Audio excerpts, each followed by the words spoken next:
असिखाते बात कमावंदे अंत न पारावार हर केरे पा करके पापी वड गुनगार धन गुरु नानक धन गुरु नानक धन गुरु नानक धन गुरु नानक धन गुरु नानक धन गुरु नानक धन गुरु नानक तू सबरा मता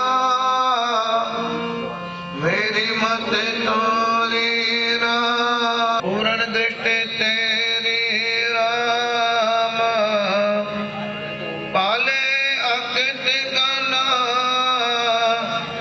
पूर्ण दृष्टि तेरी राम धन गुरु नानक धन गुरु नानक धन गुरु नानक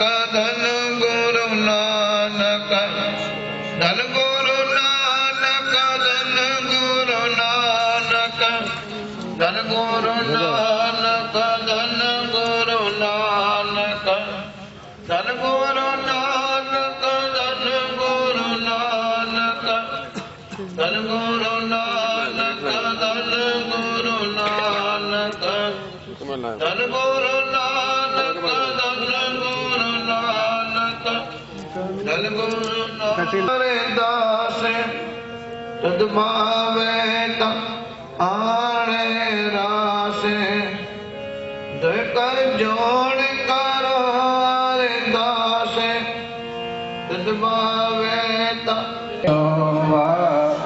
पूजा आसन थापन सोवा सतगुरु नानक प्रगटे बबला दुल जग चानन होवा सतगुरु नानक प्रगटे दुल जग सतगुरु नानक प्रगटे मिटे दुल जग चानन होवा जिथे बाबा पैर धरे पूजा आसन जिथे बाबा पैर धरे। गुरु शास्त्र जी ये सारे हाथ जो है बाबा जी को भी डाले कि नहीं डाल दिए ना। तो एक हार फ्रेश लेके गुरु ग्रंथ साहब को पहले गुरु ग्रंथ साहब को चढ़ाओ और डालना हो तो बाबा जी को एक हार डालो। बाबा जी इसमें खुश है, नम्रता में खुश है। मुझे खास विशेष तौर पर कहा था देखना गुरु की जिसमें बेहद भी ना हो। आप बैठे बैठे हाथ जोड़िए, दर्शन कीजिए और सोने जी से थोड़े से वचन सुनिए, फिर बाबा जी 10-15 मिनट, ज्यादा मैं बाबा जी को नहीं कहूँगा क्योंकि वहाँ बोले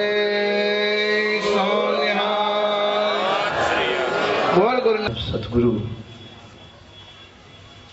श्री गुरु ग्रंथ साहब महाराज की पाक पवित्र गोद का आनंद मान रहे गुरु स्वाई सत्संग मुख रसना पवित्र करो मालिक की बख्शी हुई फतेह की सांझ कमाओ। वाहिगुरु जी का खालसा वाहिगुरु जी की फतेह। अपार बख्शिश रहमत उस मालिक की उद्यम आप संगतों का प्रेरणा भाई गोपी चंद जी की, भाई चतर सिंह जी की, जो इस घोर कलयुग के समय में गुरु नानक के प्यार में लुटी हुई दुनिया गुरु नानक के प्यार को जानने वाली दुनिया में आज गुरु की बात, गुरु की सिफर गाने का ये सुबह का समय हमें प्राप्त हुआ है। भाई चतर सिंह जी जिनका एक अटूट रिश्ता है गुरु नानक के घर से, और आपको गुरु नानक का द्वार प्राप्त हुआ है बाबा थारा सिंह जी, राधा माता जी, बाबा मोनी जी के प्रेरणा द्वारा। प्रीत असीम है, इसका कोई वर्णन करना बड़ा मुश्किल है जो आपकी प्यार है गुरु नानक के दर से। पर इस असीम प्यार के बहुत नजदीक है बाबा आपके। कहीं ये मत सोचना कि आपसे बाबा बहुत दूर है,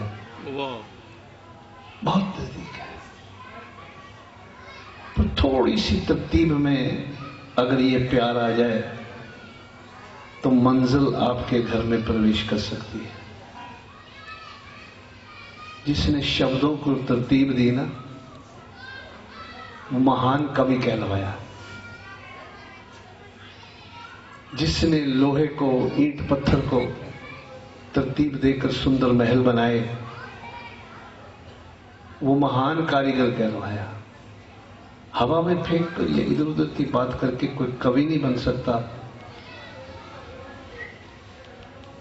तरतीब की बात है। और मैंने पहले कहा है ना भाई साहब को, कई साल से मैं कहता आ रहा हूं कि जो प्रीत है और गुरु नानक है वो यहां है। कहीं ये मत हम सोचते हैं पंजाब में बैठकर शायद गुरु नानक हमारे बीच में बैठा है, नहीं। गुरु नानक का अगर जीवन देखा जाए ना, गुरु नानक तो उजाड़ में रहने वाला था, महलों में नहीं रहता था। हमें जाने का सौभाग्य प्राप्त होता है पाकिस्तान के बॉर्डर के ऊपर। रासिक कहते हैं, बड़े जालिम लोग हैं, उनकी जीवन की ऐसी एक क्रिया है, मगर गुरु नानक की प्रीत उनमें भी है। भोले भाव मिले रघुराया। गुरु नानक की जिसने भी छो प्राप्त करती तो उसने जीवन बदल दिए। भाई सब बात कर रहे थे ना जीवन परिवर्तन की। जीवन परिवर्तन की बात की है। जैसा कोई सोचता है, जैसी कुछ संगत करता है, वैसा जीवन बदल जाता है। शराबी की संगत करो, शराबी बन जाओगे। ज्वारी की संगत करो तो ज्वारी बन जाओगे। पर अगर तरतीब में बात आ जाए, अगर गुरु नानक की संगत करोगे तो गुरु नानक बन जाओगे। कुछ शरीर में थकान है। कल 4 बजे उठे, पंजाब की धरती में बहुत ठंड का समय है, -2-3 डिग्री टेम्परेचर, धुंध है। फोन आया भाई साहब का कि शायद प्लेन का कैंसिल हो गया है। तो मन में एक, सच बोलूं तो मन में एक भावना पैदा हुई कि चलो कभी खुला समय बना के जाएंगे, क्योंकि 1-2 दिन में क्या बनता है। तब चलो, इनकी एक प्रीत की खेल है। कितने सालों से भाई गोपी चंद जी कह रहे हैं कि बाबा जी भावनगर आओ। भाई साहब भी कई बार कह रहे, बड़ी प्यार वाली संगत है। तो मैं बेनती कर रहा था, गुरु प्यारो, जीवन का मनोरथ हमें समझना पड़ेगा कि हमारे जीवन का मकसद क्या है। संसार में आए तो हमने अपने संसार की क्रिया और बच्चों की पालन पोषण करना ही अपने जीवन का लक्ष्य समझ लिया। ये मनुष्य नहीं जो हमको मिली है, नित्यनेम करने वाले भी जानते हैं, रोज पढ़ते हैं हम, ये बानी पढ़ते हैं। मुझे दुख लगता है कि बानी पढ़ते पढ़ते भी हम पढ़ते रह जाते हैं, उस पर अमल नहीं करते। फिर पूछते फिरते हैं कि कैसे प्रभु मिले, कैसे मालक मिले। फिर बानी पढ़ने का क्या फायदा हुआ भाई? भाई प्राप्त मानक दे हुरिया, गोविंद मिलन की हर तेरी बढ़िया, और काज तेरे कितने न काम मिल, साध संगत बच के बोलना। ये जीवन का लक्ष्य है, ये जीवन का मकसद है कि जिस मालक से तू बिछड़ा है, कहीं भी इस धरती पे तो आया है एक खोजी बन के, डिस्कवरर बन के आया है कि जिस मालक से बिछड़ा हूं उसमें मैं अभेद हो जाऊं, वैसा मैं बन जाऊं। और उस तक पहुंचने का जो मार्ग है, जो गुरु ग्रंथ साहिब महाराज हमारे कामल सदगुरु हमें दर्शाते हैं, ये हमारी जीवन जांच है। गुरु प्यारों, मैं कई बार कहता हूं, ये कहीं ये रमालों को नमस्कार नहीं है, यहाँ भाई साहब बैठे हैं, यह सुंदर ये पंडाल बनाया उसको नमस्कार है। ये नमस्कार है उस कामल सदगुरु की जिसको आप प्यार करते हो। गुरु नानक की वाणी है जो खसम की वाणी है, परमेश्वर की वाणी है। जैसे परमेश्वर ने ये वाणी का उच्चारण किया वैसे इस वाणी को लिखा गया है। वहां एक ग्रंथ है दुनिया का। इसमें कबीर भी बैठा है, इसमें फरीद भी बैठा है, इसमें रविदास भी बैठा है, अनेक भगत भी बैठे हैं। और जब नमस्कार है किसी एक व्यक्ति को नहीं, सबको नमस्कार है। कोई ये नहीं कहता कि कबीर जी आप किनारे हो जाओ या फरीद जी आप किनारे हो जाओ या रविदास तू छोटी जाति का तू किनारे हो जाए। या नमस्कार है तो कबीर को भी है, फरीद को भी है, रविदास को भी है। सांझी वालता का पीर बाबा नानक ऐसे नहीं कहलवाया। मुसलमान कहते हैं हमारा पीर है, हिंदू कहते हैं हमारा गुरु है। तो लड़ाई खड़ी होगी जब अंत समा गुरु नानक इस संसार से कूच कर गया, चद्दर लेके लेट गया। आप साथी बेअंत बार श्रवण करते हो तो लड़ाई खड़ी होगी मुसलमान और हिंदू लोग कि हमारा गुरु है, वो कहते हैं हमारा पीर है। तो चद्दर उठाई तो चद्दर के नीचे से गुरु नानक नहीं निकला। पंच तत्व का पुतला नानक मेरो नाम। चंद गुलाब के पुष्प फूल पड़े थे जो अपने आप में एक संदेश था। एक लड़ने वालों, मेरा जीवन बीत गया कि रोजा और व्रत एक हो जाए, हिंदू मुसलमान एक हो जाएं। पर आज आप लड़ रहे हो, पर मेरी खुशबू, इन फूल की जो खुशबू है मुसलमान के घर में भी जाती है, हिंदू के घर में भी जाती है। इसका कोई वितकरा नहीं, मैं सबका हूं। पर नहीं माने। सतपुरुषों ने मुझे बताया कि चद्दर फाड़ी गई और जिस स्थान पर वो चद्दर फाड़ी गई है ना, वो लाइन बन गई हिंदुस्तान और पाकिस्तान की। वही लाइन। और जो चद्दर हमारे हिस्से में आई है, आज दुनिया की जब खेल देखते हैं, जो दुनिया में अब आजकल पंजाब में और बहुत बुद्धिमान लोग ऐसा एक रंग बना रहे हैं, तो कहीं वो चद्दर फाड़ के भी हम अपने और कपड़े न कर बैठे कहीं। पर आप में देखकर, आपके प्यार को देखकर गुरु नानक की बात मन में आती है कि बाबा यहां है, कहीं और नहीं है। पर उसको देखने की आंख जो है ना आपको खोलनी पड़ेगी। जो साईं बुल्ले शाह का कथन है ना कि साईं ते तो अख नहीं पर वेखण वाली अख नहीं, ये दो आंखें नहीं है, वो इंद्रिय आंख है। इंद्रिय आंख को खोलने का रास्ता आपको बाबा थारा सिंह जी बताते गए, राधा अम्मा बताती गई, बाबा जोगिंदर सिंह जी बताते गए, और हमारे मान्यवर गुरु के कीर्तनीय अजोके समय के भाई मर्दाना भाई चतर सिंह जी, जिनके कीर्तन में रस है। और कीर्तन प्रभु के मिलाप का एक साधन है। मैं तो हर स्टेज पे बोलता हूं, मिलाप का एक साधन है। और जिस कीर्तनीय के कीर्तन से विराग पैदा न हो ना, विराग पैदा होता है तो मिलाप होता है, बिना विराग के मिलाप नहीं होता। और मैं तो ये कहता हूं जो कीर्तनीय वो गायक हो सकता है, कीर्तनीय गुरु नानक का नहीं हो सकता जो विराग पैदा नहीं कर सकता। और भाई साहब के कीर्तन में विराग पैदा होता है। दुनिया इंतजार करती है और मेरे को सिफारिश करते हैं बाबा जी कभी भाई साहब का कीर्तन तो सुनवा दो पंजाब की धरती पर। पर भाई साहब का मजबूरी है, सेहत है, और मैंने तो इनको ये बोला हुआ है कि भाई साहब कोई 5-4 चतर सिंह पैदा करके जाना इस धरती पर। हम आपको जाने नहीं देंगे, ये आप मत सोचना कि आप ऐसे ही चले जाओगे, नहीं जाएंगे। जब तक आप 5-7 चतर सिंह पैदा नहीं करते तब तक आप इस धरती से जा नहीं सकते। क्योंकि सिंधी संगत में कीर्तन ही एक ऐसा जुड़ने का साधन है जो आपकी भाषा में आपको समझाए, आपके हृदय में जाता है। और मैं तो भाई साहब को कई दिन से बोल रहा हूं कि भाई साहब यत्न करो, कीर्तन में कोई भूखा नहीं मरा है। भाई साहब को पूछ के देख लो, कीर्तन में बहुत कुछ है, बहुत कुछ देखते हो, कोई कीर्तनिया भूखा नहीं मरता है। जीवन की उपजीविका का एक साधन बन सकता है। कुछ बच्चे हमें चाहे लावारसी हो, 5, 7, 10 बच्चे मिल जाएं, और मैं अपनी संभाल में, उनकी देख रेख में उनको लेकर मैं भी यत्न करूंगा, भाई साहब भी यत्न करेंगे, तो आपके बीच में से गुरु के कीर्तनीय पैदा हों।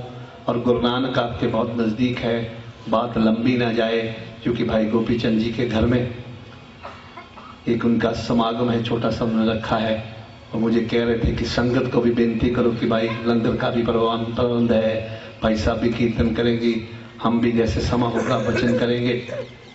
और इनके माता जी का शायद आज फादर का, इनके पिताजी का आज दिन है संसार से कूच करने का। धन्य है वो आत्मा जिसने ऐसा सपूत पैदा किया, जिसके अंदर तड़प है, प्यास है कि गुरु नानक को हासिल खुद करना है और दुनिया को उसके दर्शन कराना है। बाबा अनंत सिंह जी जैसी हस्ती जिन्होंने गुरु नानक को प्रकट किया। भगत में बड़ी शक्ति होती है भाई, भगत का गुलाम है वो परमेश्वर। और बाबा अनंत सिंह महाराज जैसी सेवा संभाल, गुरु ग्रंथ साहिब महाराज का स्वरूप अपने सिर के ऊपर लेकर हम तो नमस्कार करके चले जाते हैं ना, हम नमस्कार करके चले जाते हैं, अपने शीश पर उठाकर सारी सारी रात गुरु नानक जानकर धन धन से धन साहिब महाराज को टहल सेवा करते थे सारी सारी रात। और क्यों ना प्रकट करते, उन्होंने गुरु नानक को प्रकट किया, और गुरु नानक को प्रकट कर कर एक मुसव्वर, एक आर्टिस्ट को दर्शन कराए जिसने महाराज का स्वरूप तैयार किया। ये कहने का भाव है, ये कामल शक्तियों का भंडार है, बंद पड़ा है, खजाना है, पर कुंजी चाहिए, चाबी चाहिए इसको खोलने की। अदब सत्कार व्यक्ति का जरूर करो, करना बनता है, पर ये सबसे बड़ा है भाई। हम तो इसके चरणों के दास हैं, इसके चरणों के दास हैं। इसके होते हुए हमारे पूर्वज बाबा कालाधारी जी महाराज, दसम पिता श्री गुरु गोविंद सिंह महाराज के समकाली गुरु नानक अंशवंश, जिनका सत्कार गुरु नानक का खून जानकर 500 रुपया घोड़ा दुशाला दसम पिता भेंट करते आए। दसम पिता तक गुरु साहिबानों ने भेंट किया। और गुरु रामदास पातशाह की खेल कितनी बड़ी थी, जिन्होंने गुरु पुत्रों का कितना सत्कार किया। बाबा श्रीचंद महाराज ने पूछा ना, महाराज दाढ़ी कितनी बड़ी क्यों की है? और महाराज ने कहा कि महाराज आप जैसे फकीरों के चरण झाड़ने के लिए। और बाबा श्रीचंद महाराज ने क्या कहा कि आज समझते हैं कि गुरु नानक ने खजाना आपकी झोली में क्यों डाला, पर आपके बचनों ने जो आज मेरे पास भी था वो आपकी झोली में चले गया। तो बाबा कालाधारी जी महाराज को जब खालसे की सृजना होने लगी अनंतपुर साहिब की धरती पर, दसम पिता ने सोचा कि मेरा जीवन तो जंगों में बीत जाएगा, खालसे की सृजना करनी है, उसको तरतीब देनी है, पर जब तक गुरु के सिख में अध्यात्मक ज्ञान नहीं होगा, जब तक इसके अंदर गुरु की बख्शिश नहीं होगी, तो ये मंजिल तक नहीं पहुंच सकता, अधूरा रह जाएगा। तो डेरा बाबा नानक से बाबा कालाधारी जी को बुलाया कि अनंतपुर साहिब की धरती पर आओ। तो बाबा जी चलते आए, एक स्लो छोटा सा कस्बा है ऊना साहिब की धरती के पास, वहां रुके और मन में एक भावना पैदा हुई, एक सोच पैदा हुई कि मैं 10वें गुरु नानक के घर जा रहा हूं, और अगर मैं वहां गया तो किसी जीव आत्मा ने, जैसे आप मेरा सत्कार करते हो ना गुरु नानक का पुत्र जानकर, उनके मन में भी ये भावना आई कि मैं गुरु नानक के दरबार में 10वें गुरु नानक के अपने पिता के घर जा रहा हूं। किसी ने कहीं उस महामुजा मेरा सत्कार कर दिया, मेरे चरणों उनको महान गुरु प्यारो, गुरु के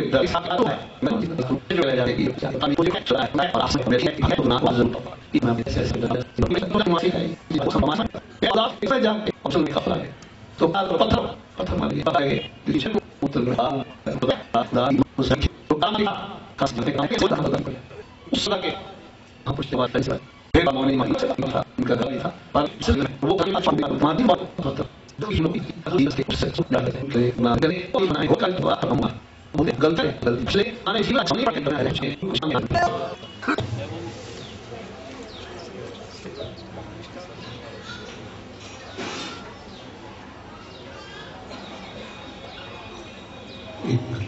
ओंकार सतनाम कर्ता पुरुष निर्भव निर्वैर अकाल मूर्त अजूनी सैभं गुर प्रसाद जब आद सच जुगाद सच है भी सच नानक होसी भी सच बेशुमार अथा अगंत अतुल्य यूं बुलावे वो नानक दास भूले।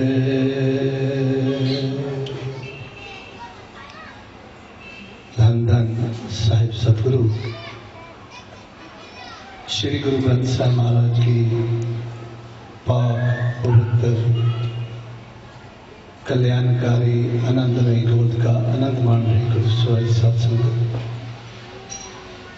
मुख रचना पवित्र करो मालिक की बख्शी हुई फतेह की सांझ कमाओ। वाहिगुरु जी का खालसा वाहिगुरु जी की फतेह। बख्शिश रहमत उस मालिक की उपराला भाई गोपी चंद जी का जो अपने बुजुर्गों की याद मनाने के लिए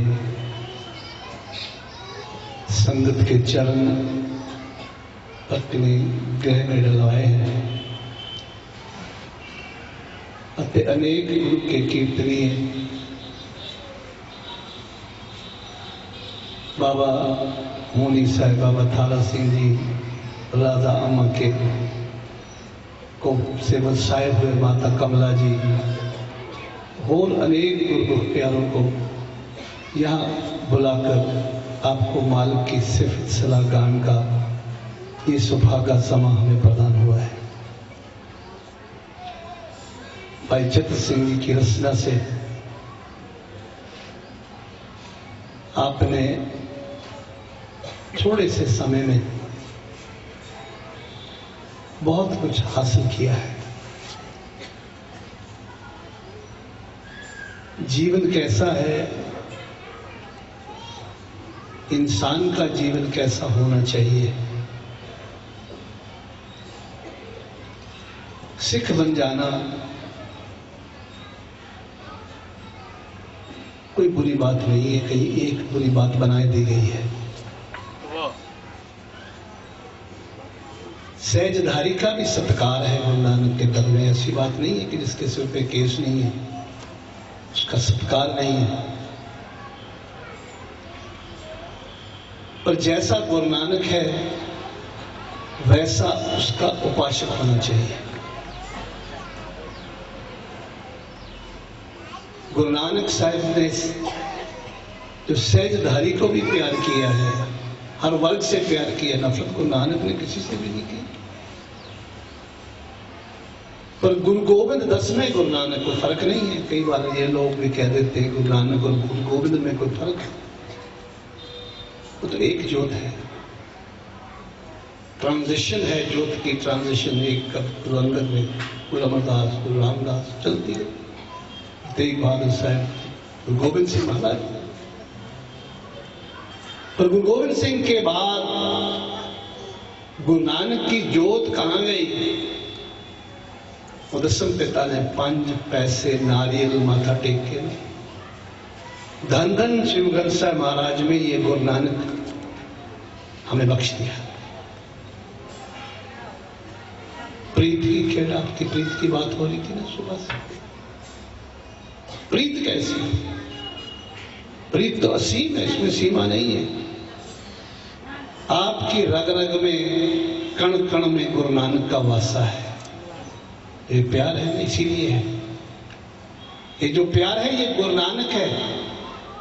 मगर इसको देखने की जो आंख है वो हम खोल नहीं सके। कारणवश इस संसार की कुरीतियों में हम फंस गए। मैं कुछ कह गया, कोई कुछ कह गया, कोई कुछ कह गया।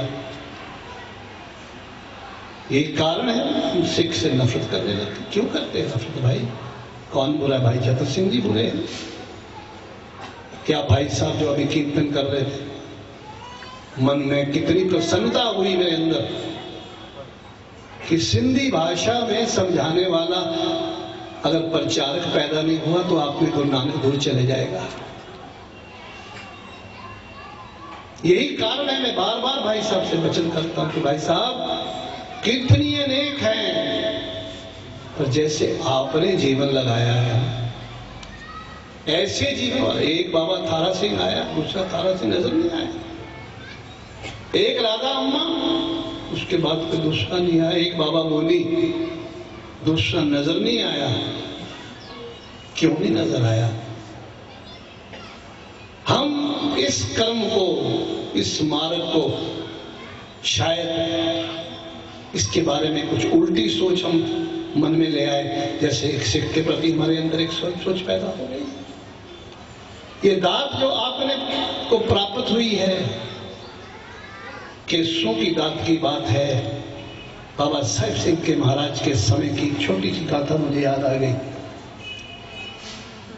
थल का इलाका था पाकिस्तान में, गोसाइयों का वहां जोर था, लोगों में प्रचार था। और एक उन गरीब गुरसिखों में से एक गुरसिख ऐसा हुआ कि जिसने सारी संगत को प्रेर के बाबा साहिब सिंह महाराज के दरबार में ले गया कि महाराज ये गुरु नानक के मुरीद हैं, पर ये गुरु नानक को जान नहीं सके, पहचान नहीं सके। इनके अंदर वासा है गुरु नानक का, मगर गुरु नानक की बात को ये संसार में प्रचलित नहीं कर सके। इनके अंदर लालसा है, प्यार है। कोई आता है वो किस रास्ते पे चला देता है, किस रास्ते पे चला देता है आपके। महाराज ने कहा, हाँ भाई आपने मन बना लिया है गुरु नानक के बनने का, तो ठीक है, गुरु नानक का बनना है तो आपको जैसा गुरु नानक है, जैसा गुरु गोविंद है, वैसा अपना स्वरूप बनाना पड़ेगा। बाबा जी की बात मानकर उन्होंने कह दिया, ठीक है भाई, हम महाराज अमृत चखेंगे। महाराज ने समझाया कैसा अमृत की क्या परिभाषा है, कैसा जीवन है, सच के धारणी बनना है। तो बाबा जी के कहने मुताबिक सारा नगर केसाधारी होकर सिख सज गया, सिंह सज गया। गोसाई आए, कहने लगे, कोई दुष्ट है, कौन है जिसने ये मेरे मुरीदों को उल्टे रास्ते में डाल दिया? एक प्यारा उनका मुरीद उठा कहने लगा, भाई महाराज हम अब गुरु नानक के हो चुके हैं, आप हमें उल्टे रास्ते पर मत चलाओ। उल्टे रास्ते पर चलाने की बात की है। उनमें एक पहुंचा हुआ फकीर था, उसने कह दिया, जा तुझे कोढ़ हो जाएगा, कोड़ी हो जाएगा। खैर कोई ऐसा भाना बनता उस मालक का, उस जीव आत्मा को उस बीमारी का प्रकोप हो गया और खलबली मच गई सारे गांव में कि अच्छा भला इंसान, इससे तो हमारे ये गोसाई अच्छे थे, उनकी जुबान से तो ये गुरु का सिख इसको कोड़ हो गया। बात गई बाबा साहब सिंह महाराज के पास, और बाबा जी ऊना साहब की धरती पर बैठे हुए उनको जब बात पड़ी तो बुलाए अपने प्यारों को, कहा भाई मेरा घोड़ा ले आओ, मुझे जाना है। गए, जाकर पड़ताल की कि ये कारण क्या हुआ, ऐसा बहाना क्यों बढ़ गया। सारी पड़ताल करके पता किया कि गुरु गोविंद सिंह की वाणी का वो उच्चारण नहीं करता, जाप साहब का पाठ ही नहीं करता था, वाहिगुरु का पाठ करता था, मूल मंत्र का पाठ करता था, गुरु नानक साहब की वाणी का पाठ ही नहीं करता था। गुरु गोविंद सिंह महाराज की वाणी का उच्चारण ही नहीं करता था, जीवन में कुछ कमी रह गई। तो बाबा जी ने कहा, भाई जो ये कमी है इसके लिए तुझे कुछ प्रायश्चित करना पड़ेगा। उसको बाबा जी ने दरबार में बुलाया, अपने साथ उसको ऊना साहिब की धरती पे लाए और वहां एक गुरुसर सरोवर है, जिस सरोवर की सेवा महान फकीरों ने किसी समय में की थी, पर किस युग की बात है। उस सरोवर में उसको स्नान कराया और गुरु पातशाह की वाणी जो बाबा साहब के महाराज के दरबार है, उसमें पछवाड़े में छोटी सी एक नदी किसी समय बहती थी। उस नदी पे ले जाकर बाबा जी ने पानी का उच्चारण करके उसके ऊपर 4 छट्टे मारे, तो देखते देखते उसके कोढ़ का जो रोग था वो खत्म हो गया। मेरे कहने का भाव है, जब हम गुरु का सिख बन जाते हैं, उसके साथ जो गुरु की बख्शी हुई मर्यादा है